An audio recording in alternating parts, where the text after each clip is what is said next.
Hi everyone, আজকে একটা ছোট্ট মিনি ব্লগ নিয়ে চলে এসেছি। আজকে আমি পয়লা বৈশাখ উপলক্ষে গেছিলাম বগুড়াতে শপিং করতে।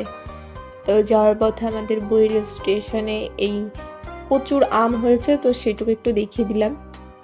তারপর স্টেশনে বসে মায়ের সঙ্গে আড্ডা মারছিলাম।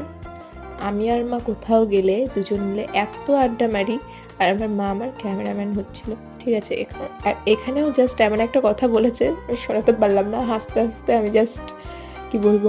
যাই হোক, আর আজকে বগুলা মার্কেটে এত ভিড় হয়েছিল, এত ভিড়। আর আমি শপিংগুলো এই ব্লগে আমি দেখাবো না, পরের মিনি ব্লগে আমি দেখিয়ে দেবো। তো হাসতে হাসতে মজা করতে করতে বগুলা চলে এসেছিলাম। তারপর আমাদের বগুলা এখানে কালী মন্দির আছে, আমি ওখানে গেলে জাস্ট একটা প্রণাম আমি করবো। আমার খুব ভাল লাগে, খুব একটা প্রিয় জায়গা। তো বগুলায়